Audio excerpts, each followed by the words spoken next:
Hello everyone, the chart guys have been working on an introductory technical analysis course for some time now, and after surveying hundreds of traders, we narrowed down what the most sought after information was, and we created this course, Entry and Exit Strategies. It's over 5 hours in length, and we go over different signals that the charts tell us for when to buy and when to sell. If you are the kind of trader that is still looking at charts and not realizing what it is trying to tell you, still feeling a little bit overwhelmed, this course is designed to alleviate that uncertainty. So the course outline, we're going to go over the psychology of trading, establishing a game plan, recognizing the different indicators signaling bullish and bearish entries, being able to identify support and resistance levels, poor entries where traders make mistakes and how to avoid them, exit target, knowing where to sell your positions, where to place stop losses to keep those losses minimal, my personal preparations, how I get ready for the trading day, and then piecing it all together, looking back at everything we just learned and applying it to the real world. As a bonus, we'll also look at an intro to finding entries and exits with patterns, and you'll recognize these patterns on all kinds of time frames throughout the stock world, so certainly beneficial to be able to trade off of those as well.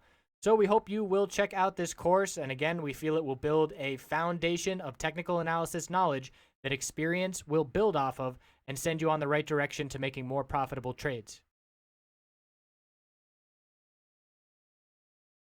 So looking at oil on the hourly time frame, downtrend resistance line to be keeping an eye on. It has rejected the price 3 times now, and we did fill the gap finally from the gap up over the weekend.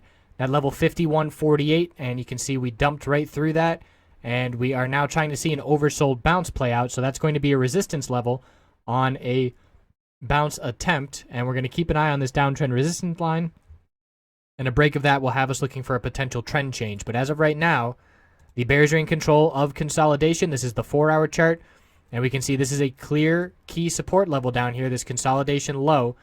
So we'll put our line there, and looking at that level 49.59 must hold. If we break that, we start forming lower highs on this really strong bounce that we've seen playing out now for about a month. So let's look at this on the daily time frame. How significant is this consolidation that is going on? Bearish reversal, inverted hammer. It's actually a gravestone doji. The day before it was an inverted hammer, but it's confirmed. Inside candlestick breaking to the downside. So there's that level, and here it is on the daily.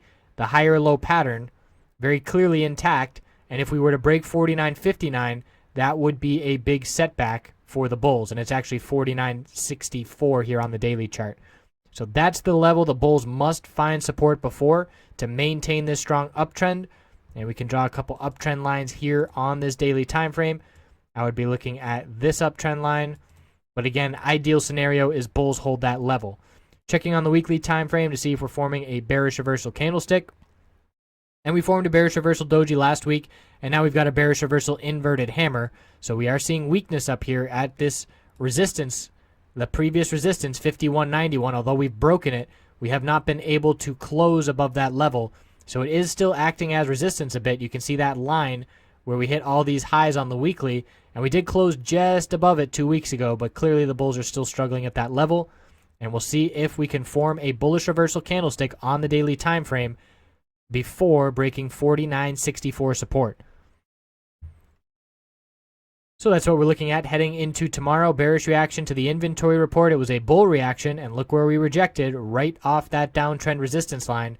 And actually, it was a tiny bit tighter when I had it. Actually, it was about right there.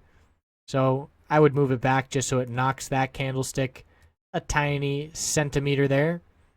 And that's definitely a key downtrend resistance line on the hourly to be watching after it has rejected the price now 4 times. So we know that is a confirmed downtrend line. 3 touches, and you are good to go. So we'll see how that comes into play tomorrow on this oversold bounce attempt.